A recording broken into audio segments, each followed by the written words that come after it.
Disney celebrated 100 years this year of the company patent existing. You can probably expect to see a whole lot more Disney 100 celebrations once we start getting into the real 100-year celebrations of that company's works. Disney actually had a pretty brutal year this year. I'd argue that 2023 was probably one of their worst performing years in the company's history as far as their film output goes, with critical mixed bags after mixed bag and financial missteps released on a regular basis this year, nowhere near the crowning triumph achievement that was Bob Iger's 2019 for them. But one area that they were really excellent in, for me at least, was their Celebration LEGO sets that released this year. I have loved the LEGO Disney branding ever since the first CMF series that came out, but for me it always felt like there was just something that was holding it back a little. The lack of the Pixar themes in LEGO, no princesses as minifigures, the lack of parks representation as well, was all rectified this year with the release of the 100 sets. 14 sets released total, of which I own 6 of them, and I thought we would take a look back at the sets released for this year's celebration and highlight the best of the bunch. So the only rule that I have for this ranking video here is simple.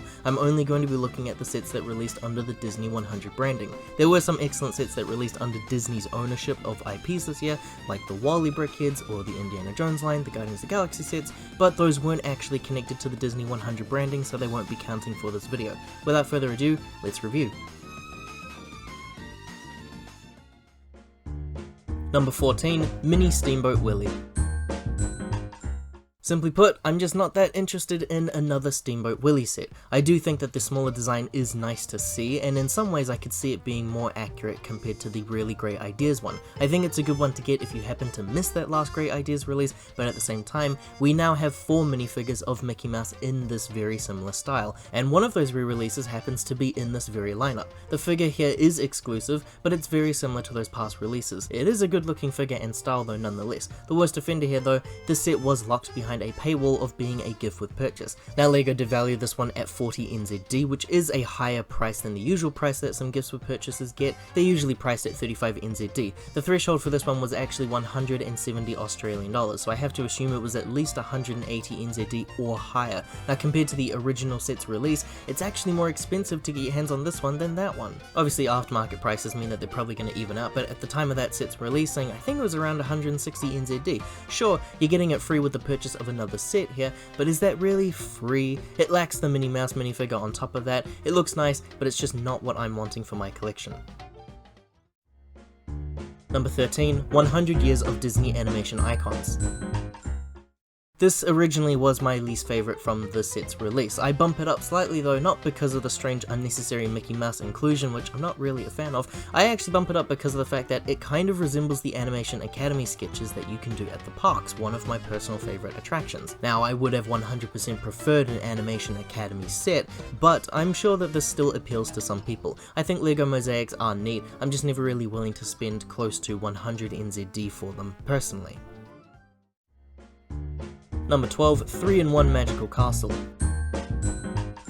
You gotta have the Duplo crowd covered, and this is nice for what it is. LEGO Duplo is priced at an insane rate, we all know this by now. This is actually one of the most expensive sets on this list by quite a large margin, 170 NZD here. The customizing is neat. I think I prefer the look of the taller tower compared to the longer one. You get 4 figures of the Sensational 6 here. They appear in a neat looking Disney 100 design, which they actually didn't do too much of for Mickey in these sets, interestingly enough. I only like the look of the Donald and Daisy. Mickey and Minnie look just kind of strange to me. One of the only ways to get a figure of Figaro, interestingly enough though. Obviously Duplo just doesn't really appeal to me though beyond, oh that's neat, so we'll put it at number 12.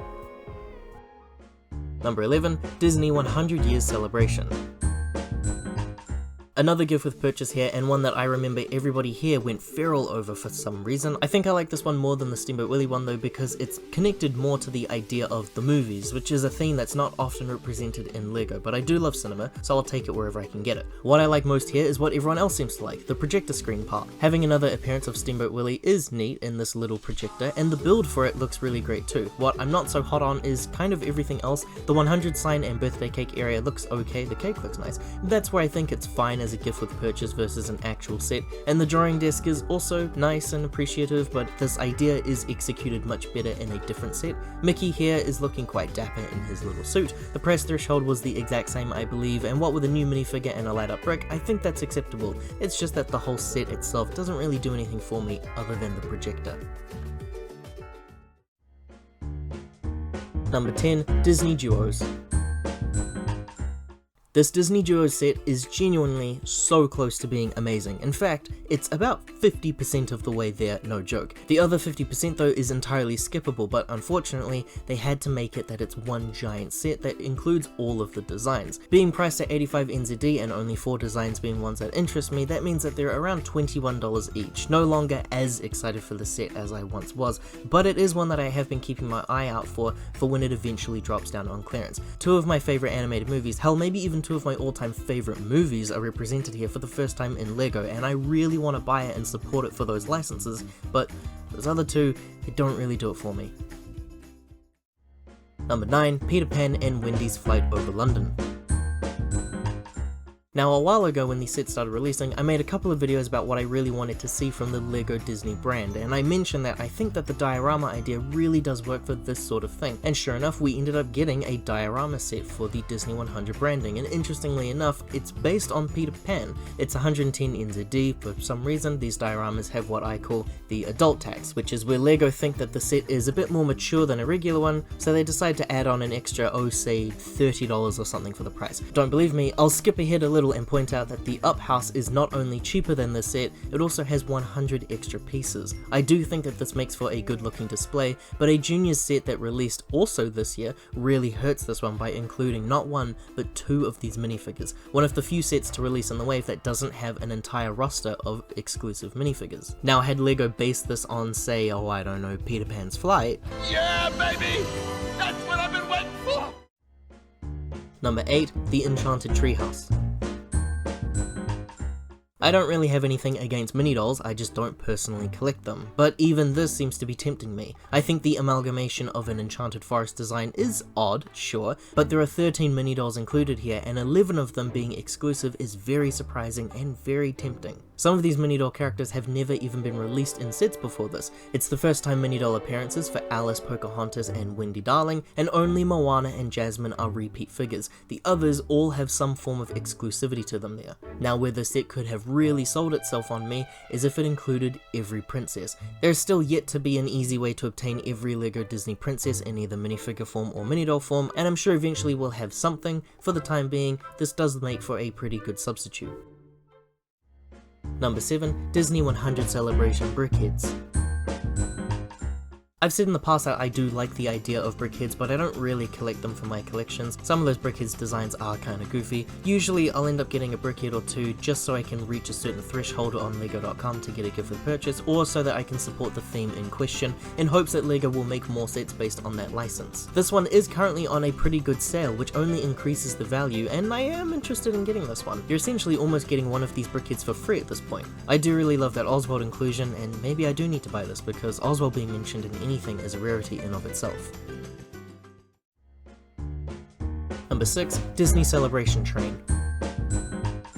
The con right off the bat is that this is a junior set, but it's also nice to have a set for every style and theme. Here we've focused on art, Duplo, gift with purchase, brickheads. It's nice that they were able to cover all the bases. It's a really good one too for a junior set. I just wish that we could see something similar for a regular styled set, because I know that they could nail it, and I just love parks design. The train here mimics the parade floats that everyone knows about from the parks. It even features some exclusive minifigures here too. It's so nice to see Pixar things packaged alongside Disney again, but this having a special new version of both Mickey and Minnie, it's also really nice to see.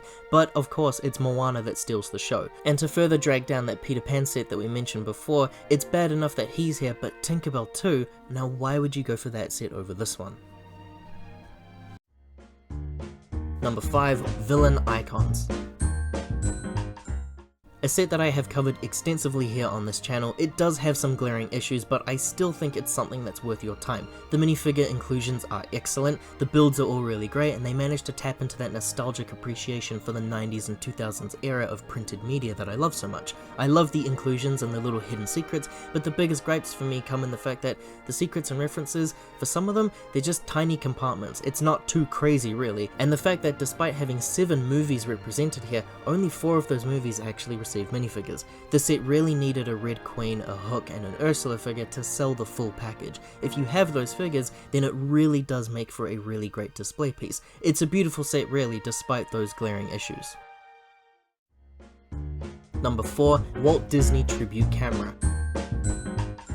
Here is where things start to get really tricky for me. I think the set is great, especially if you were to grab it on a sale price. Again, there's the adult tax here, I just don't really see 180 NZD personally. The set targets me specifically with the art form that I love so much, and eventually I did give in, and I fell in love with all of those hidden features. There's the illusion of the movable tripod stand, the interactive lens and the dial that makes that film reel noise, the hidden compartment inside the camera of Walt drawing at his desk, and the really nice display stand that features the use of the multiplane camera trick and it doubles as a clapperboard. The details here are extreme, and it's a must-have set for cinephiles like myself, but as far as a Disney set goes, it also has a really great roster of figures. Another exclusive but very similar variant of Mickey and Minnie, because they just couldn't help themselves here, we finally get a Walt Disney figure himself, which adds to the very small number of filmmakers that were turned into minifigures, and there's a specialized part included for Bambi and Dumbo. These two are real highlights for me figure-wise. It's a great set, one that I'm really glad that I got despite that price point.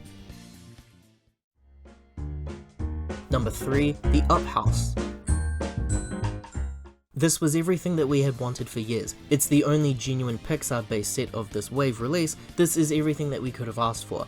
Almost everything we could have asked for. I do think that it is one of the best sets, but the scale here, it's a little off. It only features 4 rooms on the inside, and that's being very generous if you count all of those as full-fledged rooms. I'm also likely in the small camp that's not totally 100% sold on the minifigures here. Doug is perfect, I don't think they could have changed anything about him. Russell is close enough for me, it's Carl that needed to have something a bit different. I really want to see some concept art of what he might have looked like with a specialized head. His square head design is just missing for me, and it's too iconic for him. Besides that though, I think it's pretty great.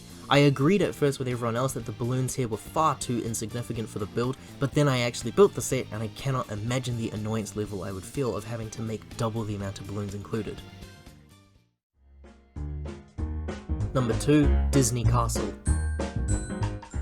It is a remake of an already really good existing set, but my lord does it outdo the original in every single way. The color change to reflect a much more accurate modern design just made me fall in love with it immediately. On top of that, the minifigure selection is actually appropriate here and it fits really well with the scene. Cinderella's castle now actually features a Cinderella minifigure, as well as a bunch of other prince and princess figures. Tiana is the only minifigure here who has appeared in another set, oddly enough it's the CMF series, but now we finally have a Snow White, Cinderella and Rapunzel minifigure to go into our collection. It's incredible. Now I personally haven't looked too much into all of the secrets and the design process of this because I'm yet to build it myself. It's just sitting here by my desk. It's something for me to do over the January break, but it definitely feels like once I'm done, it's going to be my designated place from now on to put all of my Disney minifigures.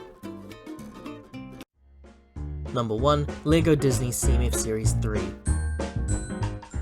It must be one of the best CMF series I think I've ever seen actually. There are 2 questionable choices here, sure, but 2 out of 18 is actually pretty good I would say. I really struggled to pick exactly who is the best inclusion here.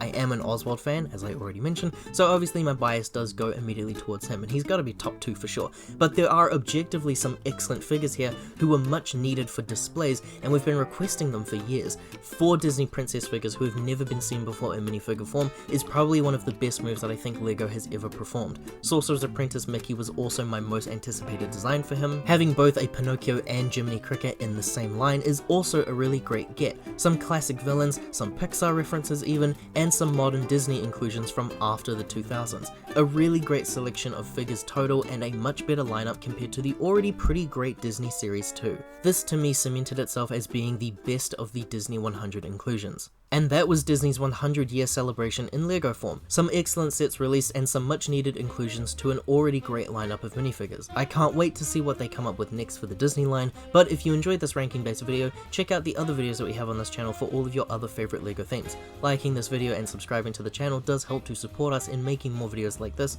and as always, take care.